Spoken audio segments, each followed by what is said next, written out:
Y bueno, pues buenos días a todos. Vamos a empezar con la sesión de hoy.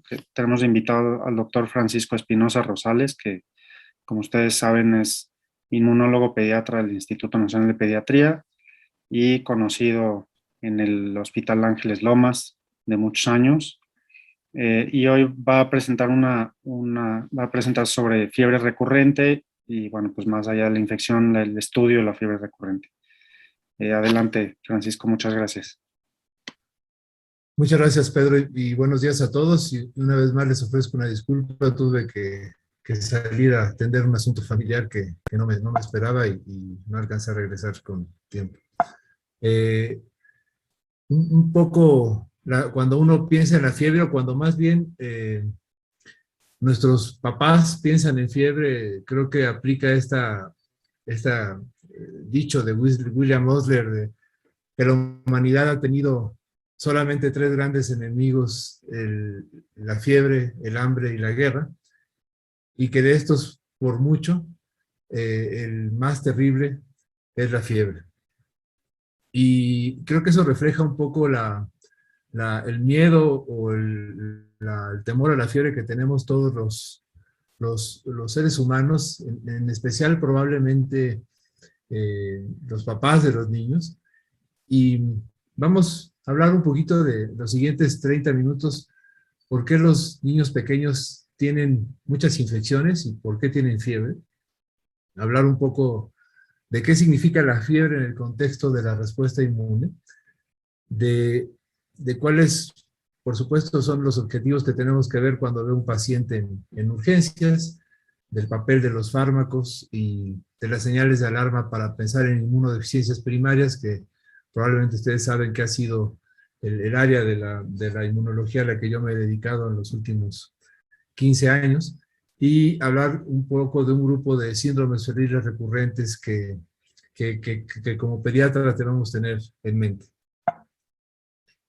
Eh, ¿Por qué cuando un papá llega, una mamá llega conmigo al consultorio porque ha tenido su bebé infecciones de repetición? Un poco, siempre lo que trato de ayudarles a reflexionar, sobre todo cuando la conclusión es que no hay un problema serio de salud, es que hoy día, a diferencia de lo que pasaba en el siglo XIX, en el siglo XX todavía, los seres humanos vivían en su mayor parte en áreas rurales, o por lo menos no muy urbanizadas. Y hoy día más de 7 de cada 10 personas vivimos en áreas urbanas, muchas veces muy contaminadas, como nuestra ciudad. Eh, a diferencia de lo que pasaba también en otras épocas, donde la mayor parte de los niños nacían por un parto vaginal, hoy día, y sobre todo en nuestro medio privado, pues un porcentaje muy importante de niños nacen por cesárea, y esto quita esta eh, población con la microbiota de la vagina de la mamá, y que es tan útil e importante en las primeras horas de vida para establecer una microbiota saludable. Por otro lado, lo que siempre pensamos de tener una lactancia materna, y que todas las asociaciones de pediatría, la Organización Mundial de la Salud, recomiendan al menos un año de lactancia materna exclusiva. Resulta que hoy día esto no se da en más allá del 15% de los niños en los primeros 3 meses de vida, y la gran mayoría de los niños son alimentados con fórmulas lácteas de inicio.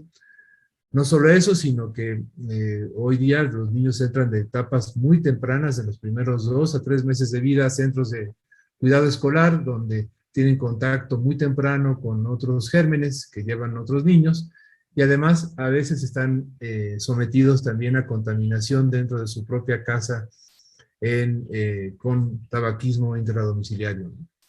Entonces, todo esto ha cambiado en el pasado, y yo tuve la suerte de crecer en Veracruz, en un ambiente muy abierto, donde salíamos de la escuela y nos íbamos a jugar a la calle. Hoy día los niños viven en departamentos entre cuatro paredes, con muy poco espacio de movilidad, donde se ha dejado de hacer actividades físicas al aire libre para estar haciendo o jugando en la consola, probablemente con mucha o muy poca movilidad, que ha predispuesto a nuestros niños a esta epidemia de sobrepeso y obesidad. hemos dejado de consumir alimentos fermentados en forma natural y hoy día privilegiamos con nuestro estilo frenético de vida la comida de alimentos que están ultraprocesados, por tanto esterilizados para aumentar la vida media dentro de un súper,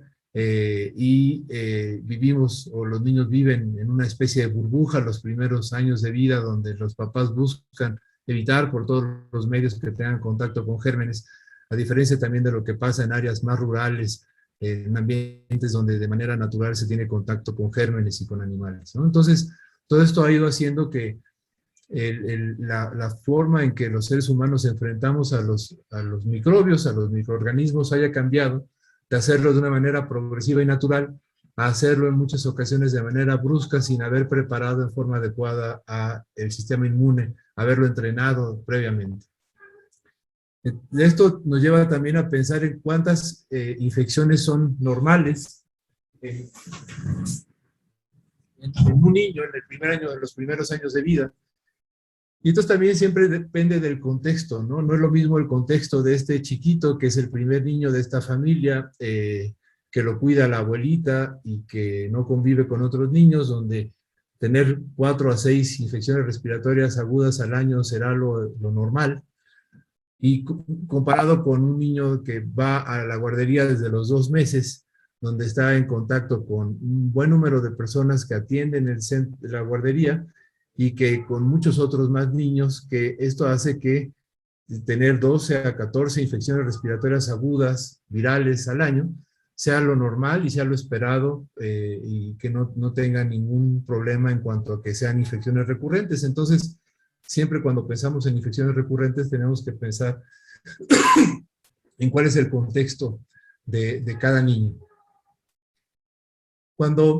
Pasando a la fiebre, pues probablemente es el síntoma más común que nos habla de enfermedad. Y tanto los padres como los médicos tenemos muchas veces esta fobia a la fiebre. Sin embargo, algo que también siempre trato de platicar con los papás es que no existe correlación entre la severidad de la temperatura y la gravedad de la enfermedad, que en muchas ocasiones las infecciones respiratorias agudas, que son banales, pueden tener fiebres de 40 grados y no implican desde ningún punto de vista un cuadro grave. También algo importante que trato siempre de transmitir a los papás es que tratar la fiebre no va a mejorar el curso clínico de la enfermedad, que quitar la fiebre no previene las crisis convulsivas febriles en los niños que van a hacer crisis convulsivas febriles. Y otra de las cosas que también todo el tiempo estoy luchando es que cuando vacunamos a un lactante, el dar un antipirético profiláctico no es una buena práctica y no deben usarse de manera rutinaria, ya que disminuyen la señal de daño que genera la vacuna en ese bebé y pueden disminuir, por tanto, la efectividad de la vacuna, y que no están contraindicados si existe fiebre elevada o mucha irritabilidad después de la vacuna en las primeras 48 horas, pero no usarlos de manera preventiva. De tal forma que el tratamiento de la fiebre habitualmente solo será para el confort del niño, para analgesia en caso, por ejemplo, de una otitis media o de una otitis externa, y más que por bajar la fiebre o como antitérmico. Y por supuesto, muy importante vigilar el estado general del niño, su actividad y su hidratación. Ustedes se acuerdan de la fisiopatología de la fiebre, casi siempre implica que bacterias o virus estimulan a través de los TLRs a macrófagos y células dendríticas en el tejido que se está llevando a cabo la infección.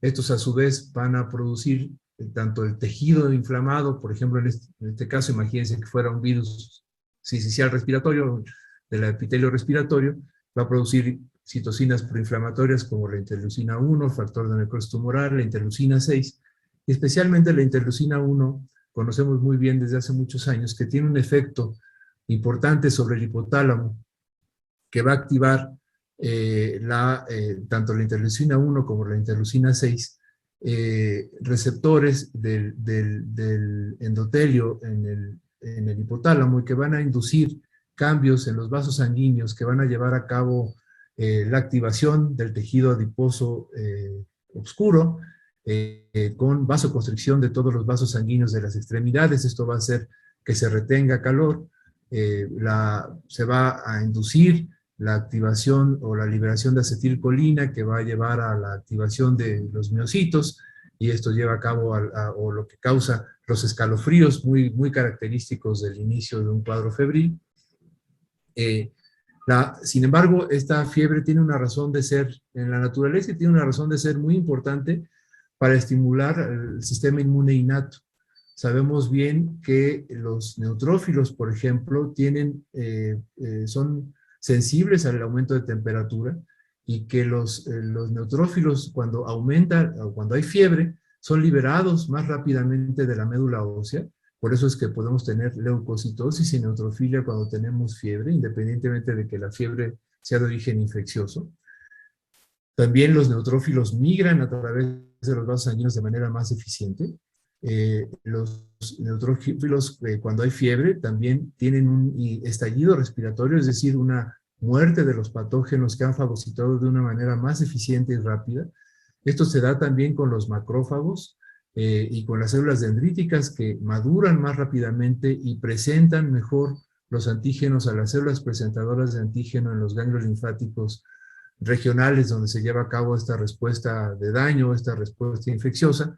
Los macrófagos expresan mejor marcadores de activación, migran mejor e inducen a los linfocitos T a unas respuestas que son más polarizadas hacia Th1 y por tanto más eficientes, tanto en su papel de activar a las células T, y luego después, en este caso, las células NK, también activadas por fiebre, tienen una mejor actividad de citotoxicidad y además, y por tanto, una mejor eliminación de células infectadas por virus, y en caso de células tumorales, una mejor eliminación de la célula tumoral. Todas las células del sistema inmune, cuando hay fiebre, migran mejor y más rápido, y se ha documentado muy bien que también se expresan en los endotelios vascular una mayor cantidad de adhesinas vasculares, y esto hace que los linfocitos y las células como los neutrófilos se adhieran mejor al endotelio, migren mejor hacia el sitio donde está llevando a cabo la respuesta inflamatoria, y entonces la fiebre dirige de una manera más eficiente y más rápida a todas las células del sistema inmune, tanto innato como específico, hacia el sitio donde se está llevando a cabo la infección, para llevar a cabo una respuesta óptima, tal forma que la fiebre en general tiene casi puras cosas positivas. La fiebre estimula también mejor la vía de señalización de la interleucina 6, de la interleucina 1, y por tanto de la producción o la activación de las células, y para que de todos lados, no solamente de las células del sistema inmune, sino también, como pueden ver aquí, de las células del endotelio vascular, que van a funcionar mejor, van a facilitar un flujo vascular más eficiente, van a facilitar una migración de los linfocitos a través del endotelio más eficiente, y todo esto va a llevar a cabo o va a producir una migración más rápida y más dirigida hacia el sitio donde se está llevando a cabo la señal de daño. Entonces, la fiebre en general es un mecanismo biológico útil para hacer la respuesta inmune tanto innata como específica más rápida, más eficiente en todos aspectos. Luego, por otro lado, también siempre me preguntan las mamás un poco cómo medir la temperatura. Yo creo que para ustedes no tiene sentido decirles, pero por supuesto siempre es mejor un termómetro electrónico de punto químico en axila, en niños a partir del mes.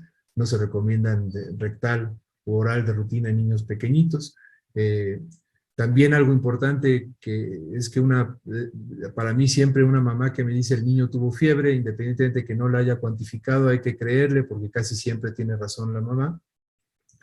Y lo primero que trato siempre de buscar es qué factor de riesgo tiene ese niño o lactante, para saber si tengo un paciente que tiene una infección banal, habitual, viral, o tiene una infección potencialmente grave que lo pueda poner en peligro, y para eso siempre habrá que no solamente tener la temperatura, sino idealmente la frecuencia cardíaca, la frecuencia respiratoria, el llenado capilar, y entrenar un poco a los papás en buscar esos factores de riesgo. Algo que también es importante y que está en todas las guías de valoración de la fiebre es que niños menores de 3 meses que tienen fiebre, siempre está indicado el uso de estudios paraclínicos como es una biometría, PCR, caso de sospechar una infección bacteriana, procalcitonina, cultivos, examen de orina, radiografías, de acuerdo a lo que se tiene, ¿no? Y en urgencias tenemos siempre básicamente 4 escenarios, ¿no? Aquel niño que no va a requerir hospitalizarse, que no va a requerir antibióticos y que casi siempre lo que tiene es una infección viral aguda. Estos niños, pues básicamente hay que revisarlos, ver cuál es la infección viral, saber o diferenciar de aquellos que puedan requerir antibiótico o que van a requerir admitirse. Los que requieren ingresos son aquellos que tienen probablemente compromiso respiratorio casi o neurológico o básicamente una infección de vías urinarias eh, eh, y aquellos que van a requerir antibiótico, que son aquellos que van a tener una infección bacteriana y que son habitualmente la excepción.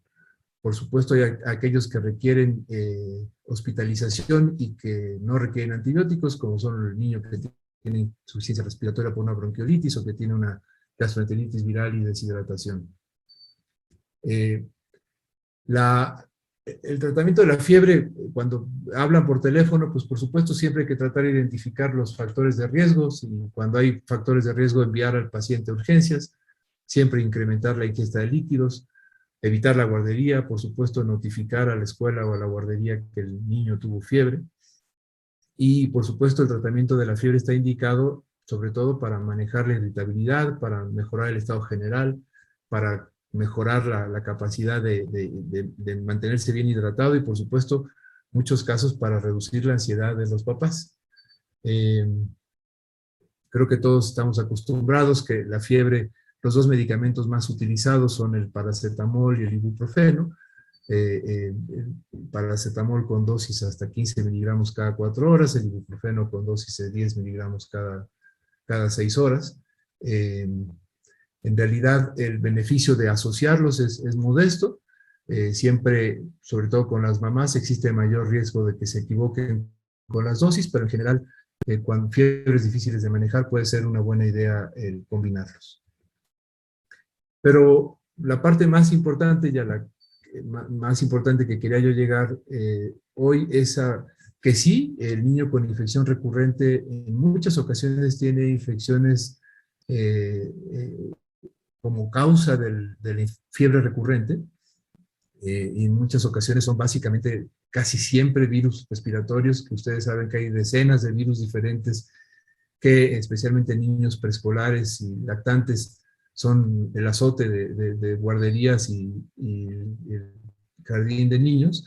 Existen también algunos otros cuadros virales que dan fiebre recurrente, como es parvovirus, como es Epstein-Barr, como es la infección recurrente por virus herpes. Algunas enfermedades bacterianas que afortunadamente son muy raras, algunas también enfermedades micóticas que también afortunadamente son muy raras, y también algunas enfermedades parasitarias como el paludismo, que también son habitualmente en nuestro medio muy poco vistas. Sin embargo, las causas no infecciosas son las que quisiera que revisáramos el día de hoy con mayor detenimiento, y una de ellas son un grupo a los cuales se les denomina síndromes de fiebre periódica y algunos trastornos autoinflamatorios. Sabemos también que algunas enfermedades autoinmunes sistémicas, como es la dermatomiositis, como es la fiebre, la artritis reumatoide febril sistémica, como son algunas vasculitis de la infancia, pueden presentarse inicialmente, a veces durante meses, solamente con fiebre recurrente. Sin embargo, existen, y quiero dirigirme específicamente a 2 cuadros que son probablemente los que más vemos en la consulta del pediatra general. Uno es el PFAPA, se denomina a un aftas, estomatitis aftosa con faringitis y con adenopatías, y que por sus iniciales se le llama PFAPA, que se caracteriza por cuadros de fiebre más o menos cada 3 a 4 semanas, siempre caracterizados por una amigdalitis que es idéntica a la amigdalitis purulenta de un estreptococo beta hemolítico, que además casi siempre tiene adenopatía muy similar a la que vemos en un estreptococo beta hemolítico, pero que se presenta de manera de 3 a 5 días, mejoran espontáneamente. Por supuesto, muchas veces pensamos que mejoran porque le dimos un antibiótico. Sin embargo, siempre que vean este cuadro recurrente hay que pensar en hacer la prueba rápida de estreptococo, porque aquí va a salir negativa. Este fenómeno, no hay ninguna prueba diagnóstica salvo el cuadro clínico, que además revierte de manera muy rápida y muy eficiente. Otro que se presenta de manera muy similar en niños, y que estoy seguro vemos con cierta frecuencia en nuestra consulta de pediatría general, es el síndrome de hiperinmunoglobulinemia D con fiebre periódica, y que también se caracteriza por cuadros de aftas recurrentes junto con fiebre. Entonces son niños que hacen cuadros de úlceras orales recurrentes junto con fiebre, en algunas ocasiones también con faringitis, y que este es un trastorno metabólico, es una aciduria, y estos niños, conforme van creciendo, mejoran en forma espontánea, y también estos niños mejoran con el uso de dosis aisladas de corticoides. Existen algunos otros más severos, algunos de ellos como la neutropenia cíclica, que se asocia con ciclos de cada 28 días, donde en forma muy característica los neutrófilos bajan a 0 o casi 0, y se asocia con la presentación también de fiebre, de úlceras orales, en ocasiones con gingivitis, y que es una mutación genética causante de esta neutropenia cíclica. Estos pacientes mejoran mucho cuando predecimos el ciclo y lo podemos revertir utilizando factores estimulantes de colonias de granulocitos justo 1 o 2 días antes de que se presente la neutropenia.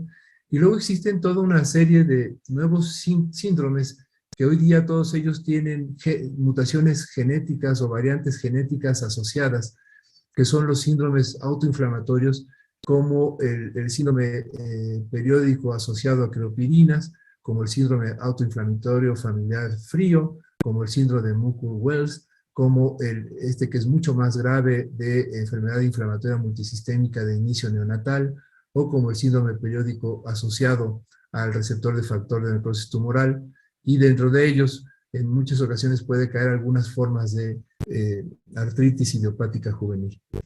Algunas neoplasias, estoy seguro que alguna vez les ha tocado algún linfoma que su debut es con fiebre recurrente o fiebre prolongada.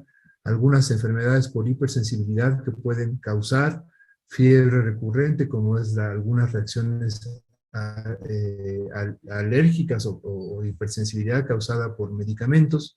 Y por supuesto existen una serie de problemas metabólicos, inmunológicos, algunos de ellos metabólicos, que pueden causar con fiebre recurrente. Y siempre que pensamos en el niño que llega al consultorio, hay que evaluar los factores de riesgo, como un niño que no tuvo lactancia materna, que además tiene atopia familiar, que va a la guardería, que tiene varios hermanos en la escuela, que además está expuesto a contaminación dentro de casa o fuera de casa o en ambas, que tiene alguna alteración anatómica o funcional, por ejemplo, el niño que tiene hipertrofia de adenoides o que tiene reflujo gastroesofágico severo y que puede causar con inflamación crónica de la vía aérea. Por supuesto, todos los trastornos de nutrición, de pobreza, de hacinamiento. Y algo importante es cuando vemos a este niño que tiene infecciones recurrentes, es primero documentar realmente qué tan frecuentes son, cuántas de ellas tiene fiebre. Hay niños que tienen síntomas respiratorios muy recurrentes, pero resulta que casi nunca tienen fiebre. De ahí tenemos que pensar más en enfermedades alérgicas. ¿A qué edad empezó a enfermarse? ¿Qué tan graves han sido las infecciones? ¿Si siempre han sido banales o alguna de ellas ha requerido hospitalización? ¿Qué tan bien responden al tratamiento? Si se recupera o no se recupera completamente entre un cuadro y otro. Por ejemplo, ese niño que siempre tiene mocos, aunque y tiene fiebre una o dos veces al mes, pero siempre tiene síntomas respiratorios, hay que pensar que de fondo igualmente lo que tiene es un fondo alérgico. También pensar en si siempre es el mismo sitio de infección, por ejemplo, el niño que tiene otitis medias de repetición, que siempre hay que pensar en problemas más anatómicos, si las infecciones se ha logrado aislar algún germen o no. Por supuesto, siempre será importante el contexto de ese niño, si tiene hermanos mayores que van a la escuela, que le pueden transmitir los gérmenes, si hay otros enfermos en la familia. Por supuesto, si las infecciones han sido graves, si ha habido alguna historia de muertes tempranas en la familia, si existe consanguinidad o endogamia, si hay atopia, por supuesto, en la familia, si hay historia de inmunodeficiencias primarias y, por supuesto, siempre que las infecciones son graves y recurrentes, tratar de hacer un árbol genealógico para tratar de buscar si existe algún componente genético que nos hable, por ejemplo, de un patrón de herencia, como en este caso, autosómico dominante, o un patrón, como en este caso, autosómico recesivo, o el de abajo, que ustedes pueden ver que son las mamás son portadoras y solo varones son los enfermos, que es un clásico patrón recesivo ligado al cromosoma X. Entonces, cuando logramos hacer esto, muchas veces podemos hasta predecir inclusive cuál es el efecto genético con el cuadro clínico y el antecedente de otras personas afectadas en la familia. También, por supuesto, la parte perinatal siempre es muy importante, si el embarazo fue normal, si fue prematuro, si hubo alguna complicación al nacer. Los prematuros, sobre todo si estuvieron intubados, si estuvieron con exposición a oxígeno por tiempo prolongado, tienen predisposición a comportarse con hiperactividad bronquial durante varios años. También es importante para defectos de la fagocitosis preguntar a qué edad se cayó el cordón umbilical. También si tiene o ha tenido alguna otra enfermedad, los medicamentos que ha estado tomando, qué antibióticos ha estado tomando, si va o no va a guardería y desde qué edad va a la guardería, si recibió lactancia materna, si fue exclusiva, por cuánto tiempo. También es importante la edad de lactación, la exposición o no a humo cigarro dentro de casa, qué vacunas ha recibido, si ha tenido alguna reacción adversa a la vacuna. Por ejemplo, hoy día para nosotros la BCG, complicaciones de la BCG se convierte en un punto muy alto de riesgo para pensar en inmunodeficiencias combinadas o defectos de la fagocitosis o del eje de la interleucina 12 y el interferón gamma. Y por supuesto en la exploración, si el peso y la talla están de acuerdo a lo esperado para la edad, si tiene alguna característica de fenotipo especial. Siempre que un niño tiene muchas infecciones, uno debiera esperar ver crecido el tejido linfoide y ver adenomegalias. Si no las hay que pensar que ese niño tiene algún problema hasta no demostrar lo contrario. Si hay afección en piel o mucosas, o si tiene afección multisistémica y no nada más respiratoria. Y por supuesto no es lo mismo el niño que se enferma muy seguido, pero que se ve grave, con retraso en el crecimiento, y como este niño que tiene una inmunodeficiencia combinada con eritrodermia y síndrome de Omenn, este niño que tiene también infecciones recurrentes, pero que ustedes lo pueden ver bien nutrido y con muy buen estado general, ¿no? Entonces esto siempre hay que saber separar. Y afortunadamente en la clínica de atención del niño con infecciones recurrentes, pues en general, más o menos 7 de cada 10 niños lo que tienen son condiciones comunes, no graves, que están casi siempre asociadas con alguna forma de inmadurez inmunológica, o con reflujo, o con alguna alteración anatómica, o con mala técnica de alimentación. Luego, 2 de cada 10 de estos niños que llegan por infección recurrente casi tienen alergias, y casi siempre tienen antecedente de haber hecho dermatitis atópica, de haber tenido alergia a la proteína de la leche de vaca o alguna alergia alimenticia, con datos de hiperreactividad bronquial y diagnósticos en muchas ocasiones de bronquiolitis previas, ¿no? Y que básicamente lo que tienen es un fondo de atopia. Y finalmente, y por suerte, la minoría son defectos reales de inmunodeficiencia, ya sea primaria o secundaria.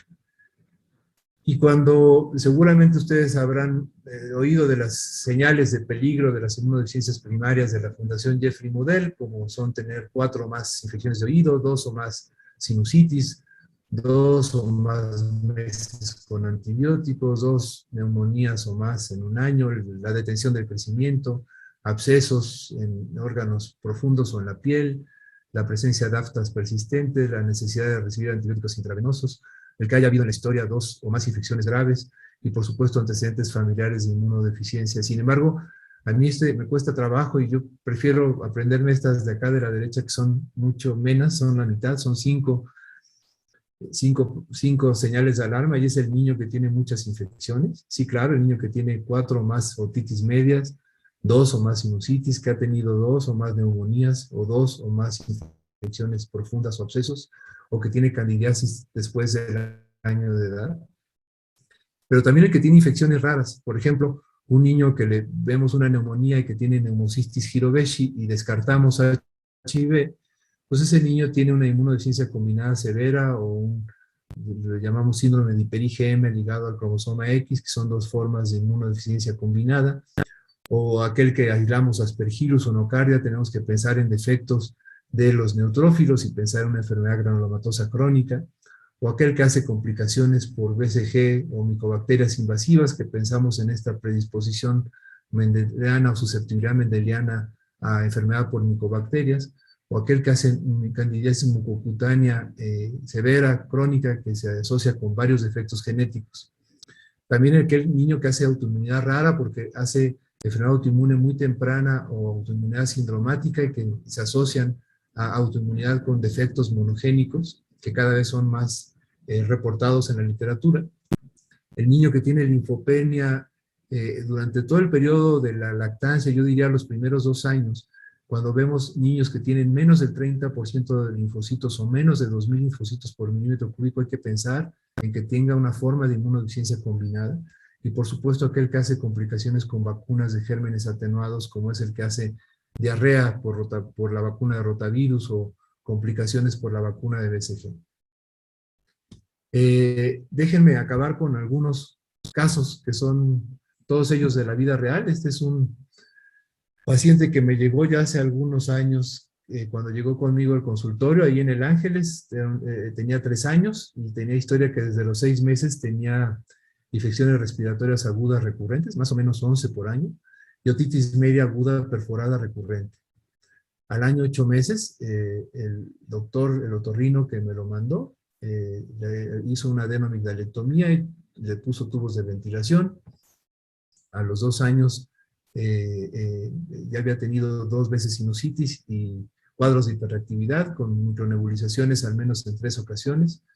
Y les digo, me lo mandó el otorrino por el cuadro de la 10ª otitis perforada y fiebre intermitente. En el interrogatorio, la realidad es que había tenido el primer embarazo de esa mamá, normoevolutivo, con un periodo perinatal sin alteraciones, había recibido lactancia materna 4 meses, aunque nunca fue exclusiva, también desde el principio con fórmula láctea de inicio, sin embargo, sin ningún problema con las fórmulas, sus vacunas estaban completas, tenía 4 dosis de vacuna de neumococo, los padres sanos, no consanguíneos, sin ningún antecedente de atopia familiar, ni de rama materna ni de rama paterna, con ninguno de los dos fuma, y el niño, el único antecedente de importancia es que va a la guardería desde los 3 meses. El peso y la talla estaban en las percentilas más bajitas para la edad, dentro de lo normal, pero bajitas. En la exploración física llamaba la atención que múltiples adenomegalias móviles, no dolorosas, tanto en cuello como en región submaxilar, la membrana timpánica del lado derecho abombada y opaca, y la del izquierdo con una perforación y salida de líquido purulento. Por lo demás, la exploración no tenía mayor cosa de alteraciones. Y aquí la siguiente pregunta es, ¿qué le harían? ¿Qué le pedirían? Me encantaría oírlos.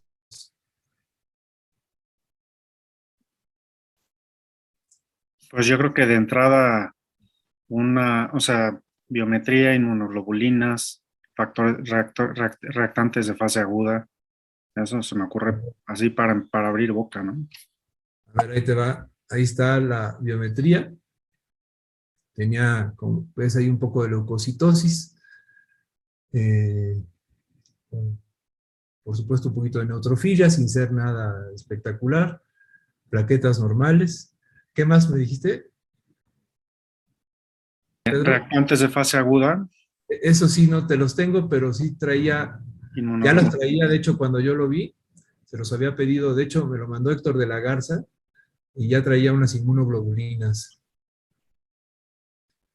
no solamente no estaban bajas, sino inclusive tiene elevada la IgG 1200, la IgA para su edad lo normal es tener entre 12 y 80, tenía 137, también estaba elevada, la IgM normal, la IgE bajita. O sea que no es un fenómeno alérgico, por lo menos no parece, ¿no? No parece y no hay atopia familiar, entonces tampoco parece alérgico, tampoco parece, o sea, no tiene hipogamaglobulinemia, no tiene un defecto en el número de leucocitos. ¿Un otro estudio? Eh, Placa de tórax, La placa de tórax te la debo, pero estaba normal. estaba normal. Ok. Tomografía de senos paranasales. Tomografía de senos paranasales estaban, tenía un poquito de sinusitis maxilar, sí la traía, pero lo que más llamaba la atención, por supuesto, era la otitis crónica y recurrente, ¿no? Perdón, mencionaste su esquema de vacunación si estaba completo para la edad. Completo y con 4 dosis de neumococo de Ajá. Prevenar. Pues ahí es cuando ya se podría pedir los anticuerpos contra neumococo.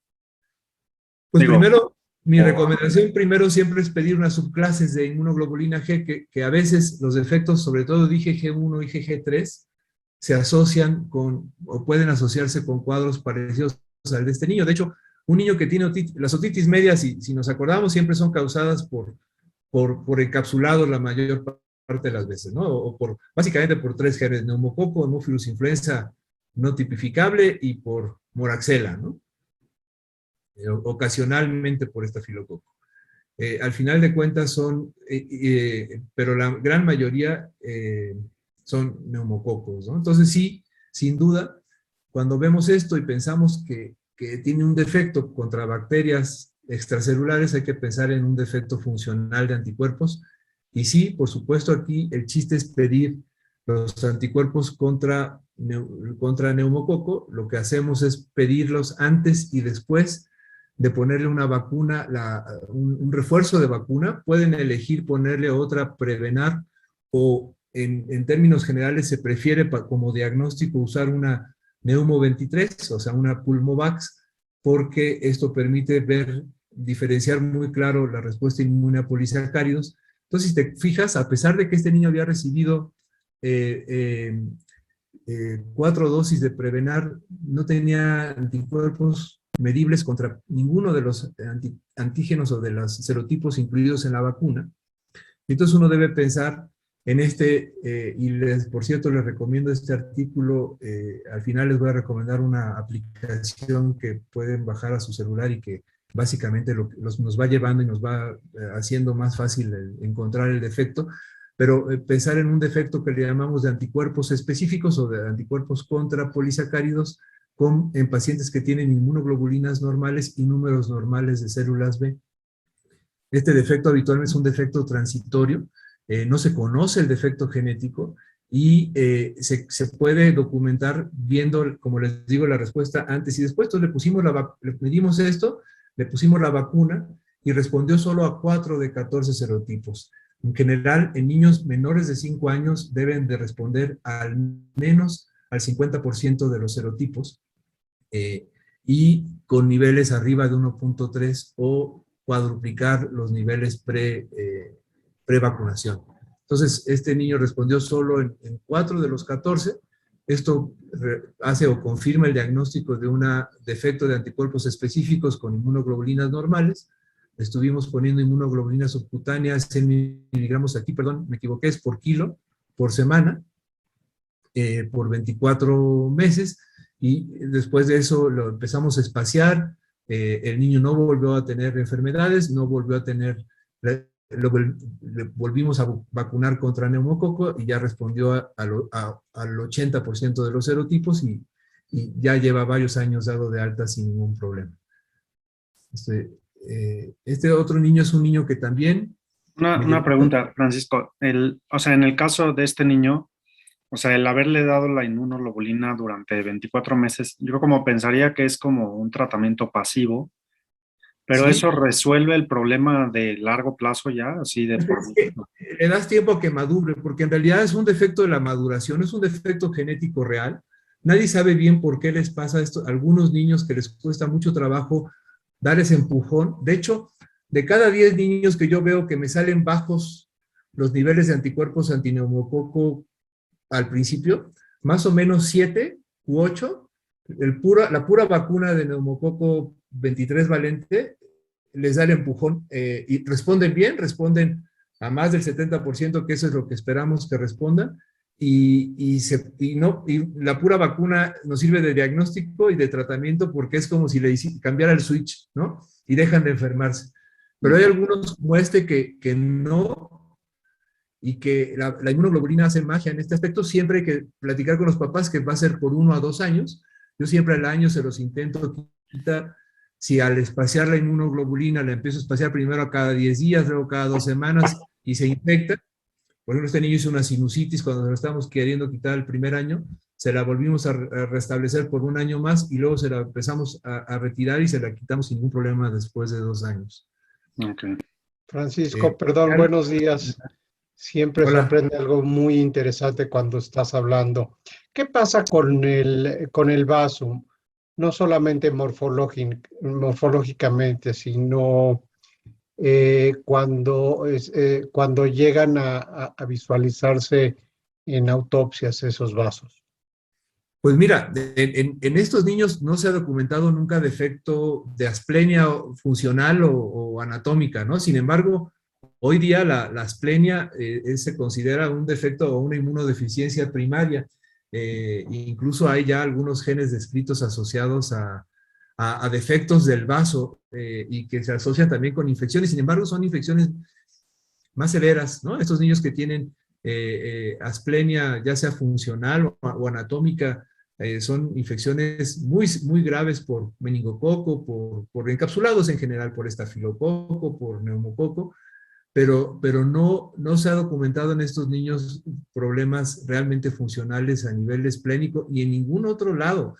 La verdad es que se les mide todas las subpoblaciones de linfocitos B de todos lados y son normales. En realidad, pareciera ser exclusivamente un trastorno de la maduración que no está bien definido y que tarde o temprano acaba por curarse, ¿no? Gracias. Yo tengo otra pregunta. Primero, muchísimas gracias. Súper interesante el caso. Gracias. No me queda muy claro cómo podría funcionar volver a poner otra Prevenar si ya demostró que no funciona. O sea, ¿no sería mejor de entrada siempre poner la vacuna de 23 valente? La recomendación siempre es la 23 valente. Sin embargo, hay veces, por ejemplo, que no hay en el mercado, ¿no? Simplemente no hay y necesitas evaluar la respuesta a vacunas. Y de hecho, siempre que pedimos esta prueba, la pedimos asociada a, idealmente, cuando se puede, a la respuesta inmune a tétanos, a una proteína, ¿no? Entonces pedimos IgG contra toxoide tetánico e IgG contra polisacarios de neumococo, ya sea 14 o 23 serotipos. Y, por supuesto, para medir la respuesta pura a polisacáridos, lo que conviene es usar la vacuna polisacárida pura, ¿no? De 23 valente, porque además tienes más opciones de que responda a todos los serotipos, ¿no? Sin embargo, cuando no la tienes, la opción es seguir usando Prevenar, no tanto para inducir o sea, al final de cuentas lo que estás usando es como método diagnóstico. Y hay algunos niños que incluso con la Prevenar les sirve de empujón a inducir esa maduración que no han logrado contra polisacáridos en general de neumococo, ¿no? Nadie sabe muy bien, la verdad es que no tengo una buena explicación. Por supuesto, siempre procuro tener yo Pulmovax, es hasta mucho más barata, ¿no? Y para fines diagnósticos es más eficiente, pero la verdad es que no hay, que sí se puede usar la Prevenar desde el punto de vista de diagnóstico. Ok, muchísimas gracias. Déjenme platicarles ahora este caso. Esta es otra chiquita que me llegó también al consultorio. Esta ya también hace como 10 años. Una niña que es el típico caso, es de Tabasco, eran estos papás, primos, hermanos. La historia de un hermano que había muerto a los 6 meses de vida por infecciones recurrentes. Esta niña empezó, y aquí pueden ver la candidiasis oral que no cedía a pesar del tratamiento, con úlceras orales, con detención del crecimiento, y llegó con esta neumonía donde salió neumocitis hirobeshi. En aquella época yo estaba todavía en el Instituto Nacional de Pediatría, pero los papás no quisieron quedarse en el instituto, la hospitalizamos en Médica Sur, y por supuesto no tenía sombra tímica, y tenía esta historia, ¿no? Un hermano muerto y la niña, ¿no? ¿A qué le suena? No, pues una inmunodeficiencia severa. Exacto, una inmunodeficiencia combinada severa, ¿no? No hay timo, hay hongos, hay bacterias que son totalmente poco patógenas en un individuo inmunológicamente normal, y tal cual tenía, lo que quiero llamar la atención es que tenía linfopenia, que uno lo puede ver desde aquí, pensar que esta niña ya tenía una inmunodeficiencia primaria. Los niveles de inmunoglobulinas, aunque están bajos, pudieran ser normales a su edad, porque tenía, si ustedes se fijan, 4 meses. Las subclases en esta edad es una necedad tomarlas, sin embargo ya las traía. Yo nunca pido subclases de inmunoglobulinas antes de los 2 años porque no se puede hacer diagnóstico de deficiencia de subclases. Son muy variables en los primeros 2 años y no hay ni siquiera valores normales confiables en las poblaciones, en las diferentes poblaciones. Pero lo importante es pedir una citometría de flujo, y ustedes pueden ver que tenía prácticamente 0 linfocitos T, tenía un CD4, un CD8, tenía linfocitos B normales y tenía linfocitos NK normales. Esto nos lleva de nuevo al mismo artículo que les mostré, donde tenemos ausencia de linfocitos T, pero donde sí tenemos linfocitos B normales, y aquí podemos o no tener NK, en este caso sí teníamos NK, y el defecto más común en este caso es el del defecto de receptor de la cadena alfa de la interleucina 7, y esto fue lo que se documentó más adelante en esta niña. Es una emergencia de trasplante de células progenitoras. Se les debe empezar tratamiento antibiótico profiláctico, antimicótico profiláctico, antiviral profiláctico, por supuesto evitar transfusiones, y si se transfunde con productos radiados, no ponerle vacunas, ni de vivas ni de gérmenes inactivados, porque de todas formas no responde, empezar a dar inmunoglobulina para mantener niveles de al menos 600 miligramos por decilitro, y por supuesto meterle un programa de trasplante. Se hizo, esta niña tenía un hermano que resultó ser idéntico de histocompatibilidad. Sin embargo, durante el condicionamiento no lo toleró, y no logramos controlar el neumocitis hirobeshi, y la niña desafortunadamente falleció. Sin embargo, es el típico caso que vamos contra el tiempo y de una inmunodeficiencia combinada severa. Hoy día la realidad es que hemos podido, ya nuestro porcentaje de supervivencia va bastante más elevado que hace 10, 15 años cuando empezábamos a hacer trasplantes en estos niños. Hoy día casi todos los niños salen adelante a pesar de infecciones graves. Déjenme presentarles ahora este otro caso. Es un niño que también es muy característico de su enfermedad. Este es un niño que vimos en el Instituto Nacional de Pediatría hace ya también algunos años, que llegó a los 4 años, es producto de la gesta 1, cesárea 1, con antecedentes heredofamiliares sin relevancia, no patológicos sin relevancia, y lo único que tenía eran cuadros repetidos de fiebre hasta 40 grados centígrados, aproximadamente 11 en el último año. Siempre le dicen que tiene pus en la garganta. Le han dado 15 antibióticos en el último año. La mamá refiere que casi siempre coincide con aftas en la boca muy dolorosas. Y el padecimiento actual, cuando lo vi yo la primera vez, tenía fiebre de 39.3, muy irritable, con efectivamente múltiples aftas en la boca, con la fiebre que referían era difícil de controlar, rechazo a la vía oral por dolor, con úlceras orales múltiples de hasta 0.5 centímetros de diámetro en carrillos, en paladar blando, con las amígdalas hipertróficas, edematosas y criptas con exudado blanquecino, con adenomegalias submaxilares y cervicales. Las amígdalas, y como de estudios, tenía una leucocitosis leve con inmunoglobulinas, subclases normales, pero tenía IgD elevada. Y esto nos lleva una vez más al mismo artículo que le recomendé al principio, en estos síndromes autoinflamatorios, donde tenemos fiebre recurrente y tenemos niveles elevados de hiper-IgD. Esta es una, como ya les decía, una aciduria, es una deficiencia de la mevalonato quinasa, que se puede medir y que se detecta y son cuadros que se dan 1 a 2 por mes, con adenopatías cervicales, con aftas orales, con diarrea en muchos casos, con aciduria por mevalonato, y durante los ataques, y con leucocitosis con niveles elevados de IgD. Estos pacientes también afortunadamente van mejorando conforme va pasando el tiempo, conforme crecen, otros mecanismos de regulación entran y dejan de tener estos cuadros. Y una de las cosas que es mágico, que uno les da una dosis de 1 miligramo por kilo de prednisolona y se aborta el cuadro mágicamente. Aquí el chiste es que cuando vemos un cuadro así de amigdalitis purulenta recurrente, que además no está de más hacer una prueba rápida de estreptococo, pero si sale negativa, pensar en este que se llama síndrome de hiper-IgD.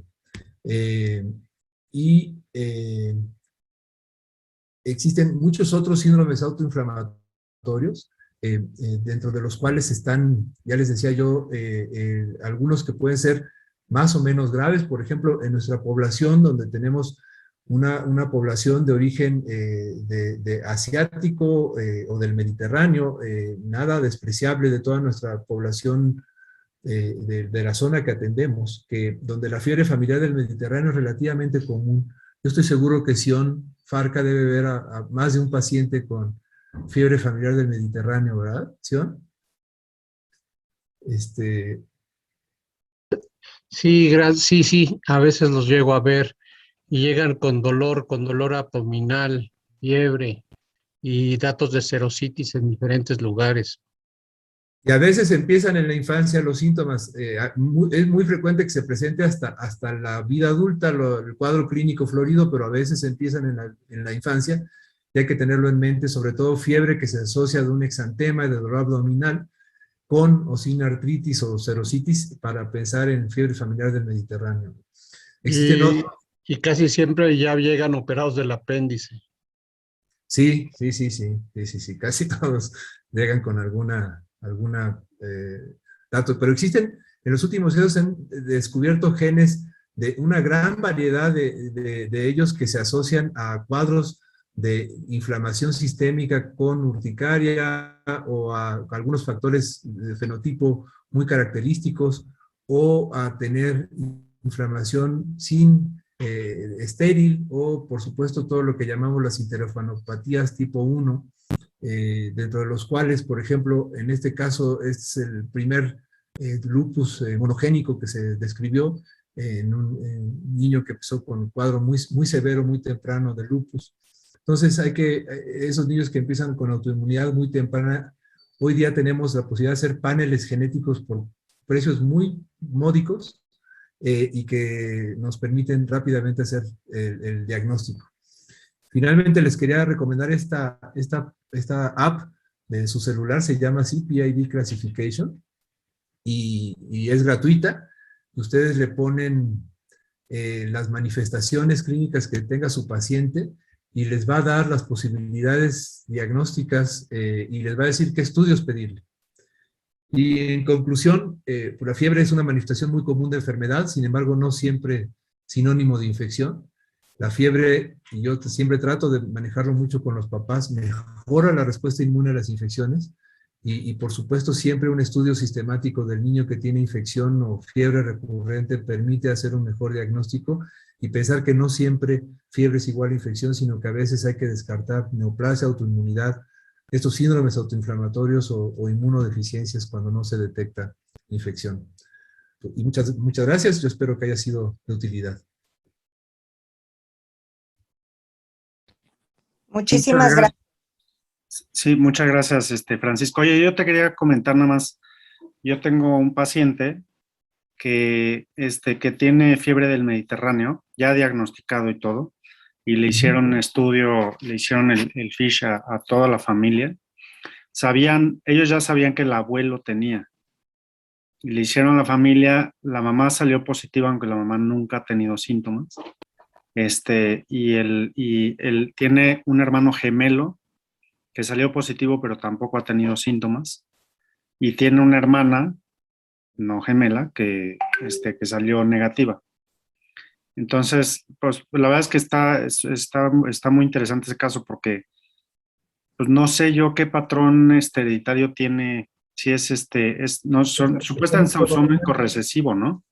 Depende, hay formas que son dominantes y hay formas recesivas, y la penetrancia es variable también. Entonces por eso es que ves en una familia con la variante genética patogénica y con cero expresión en algunos casos, ¿no? Nos pasa de manera similar, por ejemplo, con el angioedema hereditario, que a veces tienen, dependiendo de la variante genética, pacientes que tienen la mutación y no tienen la enfermedad, ¿no? Eso es. Ok. Muchas gracias. ¿Alguien más quisiera hacer alguna pregunta, algún comentario?